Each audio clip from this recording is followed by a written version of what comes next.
Welcome to a video on vector applications involving force and work. Let's go and take a look at our first example. If a 4,000-pound car comes to rest on a hill with a grade of 5 degrees, how much force is needed to be applied so it doesn't roll back down the hill? So the grade is 5 degrees, so let's go ahead and label this.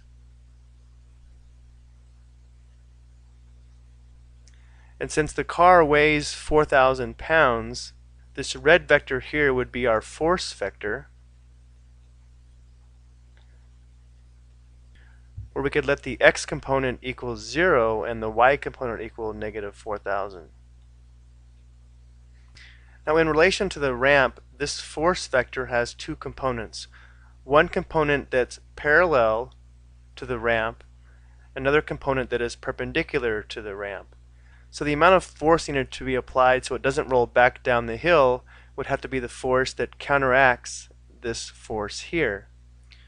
Well, if we take a look at this, if we project the force vector onto the ramp, that would give us the amount of force that's pushing it down the ramp, and therefore the amount of force we need in order to stop it from rolling backwards.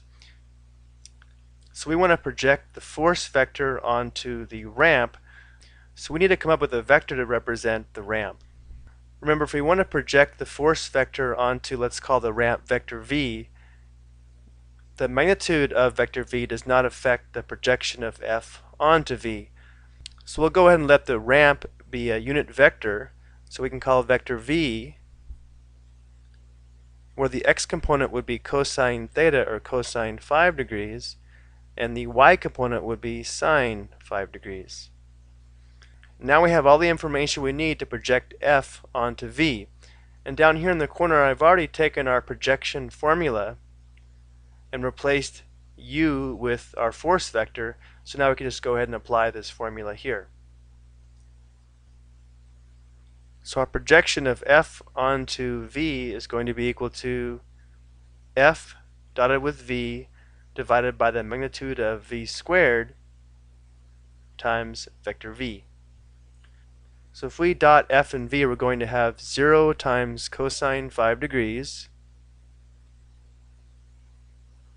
plus negative 4,000 times sine 5 degrees divided by the magnitude of vector v squared.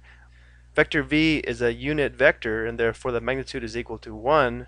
1 squared is still 1.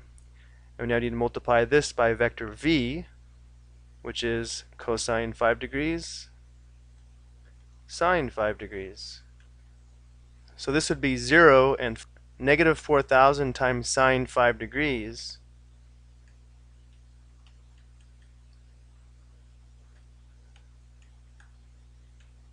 is going to give us approximately negative 348.6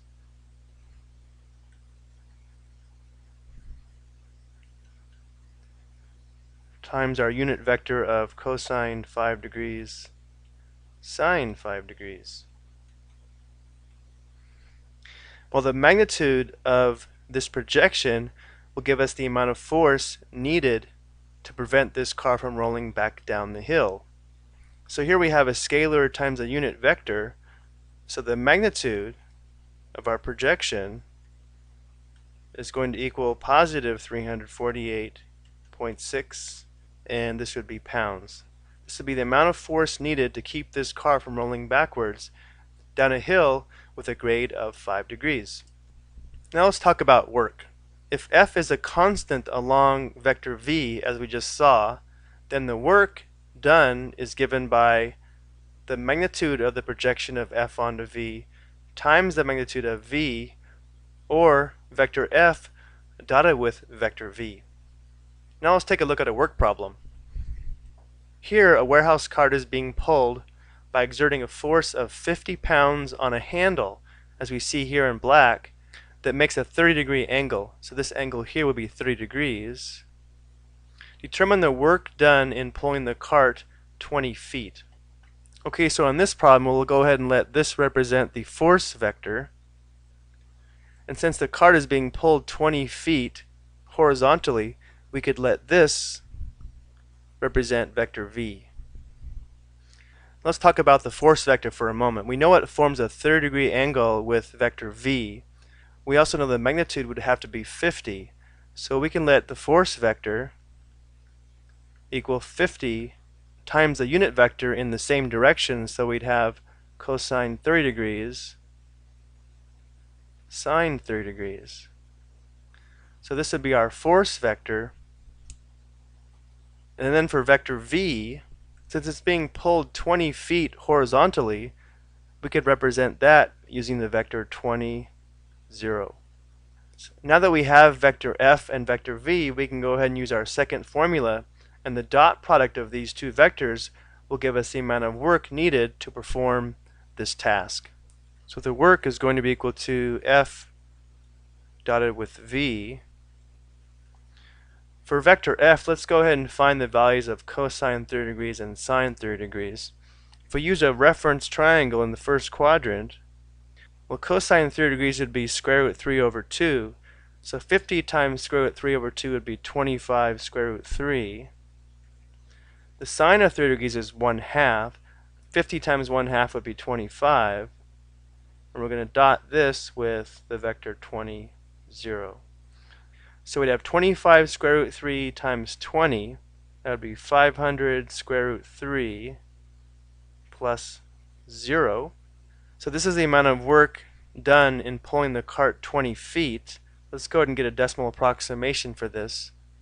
I've already done that. It's 866.03, and the units would be foot-pounds.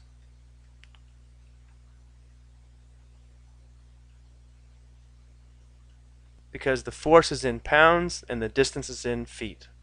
Okay, that's going to do it for this video. I hope you found these examples helpful.